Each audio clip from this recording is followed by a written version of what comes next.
વડાપ્રધાન મોદી ગુજરાતને વધુ એક વિકાસની ભેટ આપશે। ગાંધીનગરમાં મેટ્રો પ્રોજેક્ટ ફેઝ 2નું કરશે ઉદ્ઘાટન।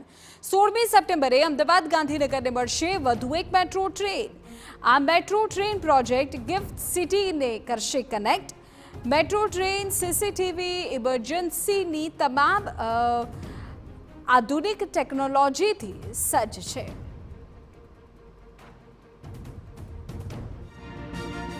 વડાપ્રધાન નરેન્દ્ર મોદી 16 તારીખે વધુ એક મેટ્રો ટ્રેનનું ઉદ્ઘાટન કરવા જઈ રહ્યા છે। ત્યારે આપણી સાથે प्रोजेक्ट डायरेक्टर आनंद सिंह बिस्ट उपस्थित है। आनंद जी, जिस तरह से मेट्रो ट्रेन की सफलता हुई है, जिस तरह से अलग अलग जगह पे गुजरात में भी ये ट्रेन है, ये जो फेज़ है वो कितना अहम माना जा रहा है? ये हमारे माननीय प्रधानमंत्री जी का एक हमेशा से एक स्वप्न रहा है कि अहमदाबाद और गुजरात, अहमदाबाद एंड गांधीनगर एक वाइब्रेंट सिटी बने और इनमें मॉडर्न ट्रांसपोर्ट फैसिलिटी रहे। तो उसमें अभी तक अहमदाबाद में तो हमारी फैसिलिटी थी, पर गुजरात में इसमें अहमदाबाद गांधीनगर में ये फर्स्ट टाइम इंट्रोड्यूस हो रही है।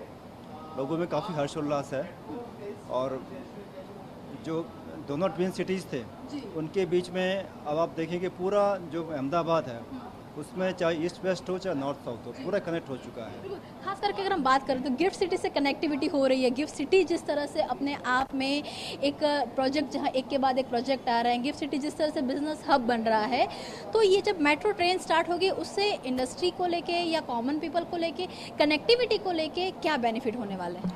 अभी तक आप देखें कि अभी पिछले कुछ दिनों में बरसात आई थी, जस्ट एग्जाम्पल दे रहे हैं, तो ट्रैफिक जहाँ था वहाँ रुक गया, केवल मेट्रो चल रही थी।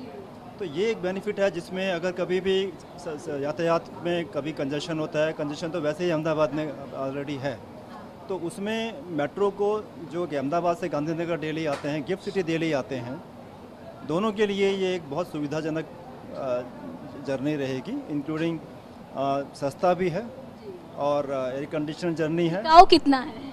टिकाऊ तो बहुत टिकाऊ का तो इसमें जैसे आप देखेंगे पूरे देश भर में मेट्रो चल रही है, कहीं कोई ऐसी शिकायत नहीं आई कि टिकाऊ नहीं रही। अच्छा, सर ये भी जानना चाहेंगे क्योंकि प्रधानमंत्री जी खुद यहाँ से न सिर्फ उद्घाटन करने वाले हैं लेकिन खुद वो सफ़र भी करने वाले हैं, तो इस सफ़र में कौन कौन उनके साथ रहेगा, किनको इनवाइट किया गया है, क्या उस दिन का पूरा जो माहौल है या नज़ारा है वो देखने में मिलेगा? सफ़र में जो भी हमारे माननीय अतिथि साथ में मंत्रालय से होंगे, सेंट्रल गवर्नमेंट से होंगे, स्टेट गवर्नमेंट से होंगे और कुछ जो पब्लिक के रिप्रेजेंटेटिव्स हैं वो भी होंगे। सब तरह के मिक्स करके ग्रुप साथ में ट्रैवल करेंगे उनके, और बाकी डिटेल्स इसके बारे में जीओजी गवर्नमेंट ऑफ गुजरात के पास मिलेगा, किस किस तरह के लोग ट्रैवल कर रहे हैं, क्या कर रहे हैं। लेकिन आप मानते हैं कि इससे कनेक्टिविटी में काफ़ी फ़र्क पड़ेगा? यस, कनेक्टिविटी भी तो बहुत फ़र्क पड़ेगा। ये तो मच एवेटेड कनेक्शन था और इससे बहुत सुविधाजनक जर्नी हो जाएगी लोगों की डेली की। बिल्कुल, तो જે રીતે કનેક્ટિવિટીમાં ફરક પડશે અને સીધા દ્રશ્યો પણ આપ જોઈ શકો છો, કેમ કે જે આ મેટ્રો છે, આ મેટ્રોની વાત કરવામાં આવે તો ગિફ્ટ સિટી અને ખાસ કરીને જે બિઝનેસ સાથેના જે કનેક્ટ કરતા લોકો છે તે અહીંયા જોડાવાના જે કર્મચારીઓ છે તે આનો મહત્તમ ઉપયોગ કરે, તો તે માટે જે મેટ્રો છે એ પણ એક અલગ પ્રકારથી બનાવવામાં આવી છે અને રાહ જોવાઈ રહી છે હવે 16 સપ્ટેમ્બરની કે જ્યારે સત્તાવાર રીતે આ મેટ્રો ફેઝ 2નો જે ઉદ્ઘાટન છે તે કરવામાં આવશે। कैमरामैन नवनी साथी किंजल मिश्रा, TV9 गांधीनगर। तो मेट्रो प्रोजेक्ट फेज 2નું ઉદ્ઘાટન વડાપ્રધાન કરવાના છે કે જે મોટેરાથી મહાત્મા મંદિર સુધીનો સંપૂર્ણ રૂટ રહેવાનો છે, જેમાં પીડીપીયુ અને ગિફ્ટ સિટી સુધી પણ એક આખું કોરિડોર જશે કે જ્યાં પણ જતા લોકોને હાલાકી નહીં પડે। એટલે હવે અમદાવાદ અને ગાંધીનગર વચ્ચે જે લોકો કમ્યુટ કરે છે, અપડાઉન કરે છે, તેઓ માટે વધુ એક આ ઓપ્શન અવેલેબલ થશે। વડાપ્રધાન નરેન્દ્ર મોદી ગુજરાતની મુલાકાતે છે ત્યારે અનેક લોકાર્પણના કામ છે, ત્યારે ગુજરાતને મેટ્રો ટ્રેનની વધુ એક સોગાત છે તે મળવા જઈ રહી છે। આપ જોઈ શકો છો સીધા દ્રશ્યો, અમદાવાદથી ગાંધીનગર સુધી મેટ્રો ટ્રેન છે તે દોડશે। ખાસ કરીને મેટ્રોના ફેઝના જે અલગ અલગ કામ ચાલી રહ્યા છે ત્યારે બીજા ફેઝનો જે શુભારંભ છે તે 16 સપ્ટેમ્બરે થવાનો છે।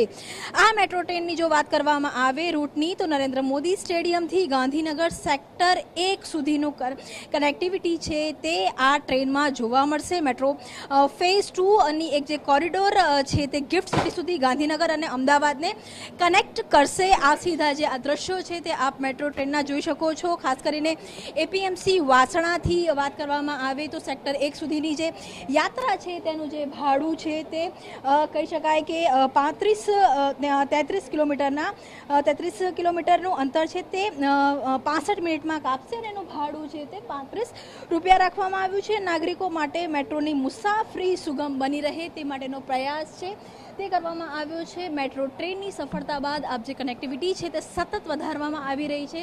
સ્વાભાવિક છે કે વડાપ્રધાન જ્યારે ગુજરાતની મુલાકાતે છે અને આ જે મેટ્રો ટ્રેન છે આ જ મેટ્રો ટ્રેનમાં વડાપ્રધાન છે તે 16 તારીખે મુસાફરી કરવાના છે. મુસાફરી દરમિયાન તેમની સાથે ગિફ્ટ સિટીના અધિકારીઓ તો રહેવાના છે, પરંતુ કેટલીક જે આમ જનતા છે તે પણ સેક્ટર 1 થી લઈ અને ગિફ્ટ સિટી સુધીની અંદર જે મુસાફરી છે તે કરશે અને આ પ્રકારે વધુ એક વખત જે ભેટ છે તે ગુજરાતની જનતાને મળવા જઈ રહી છે. કેમેરામેન નવની સાથે કિંજલ મિશ્રા, TV9 ગાંધીનગર.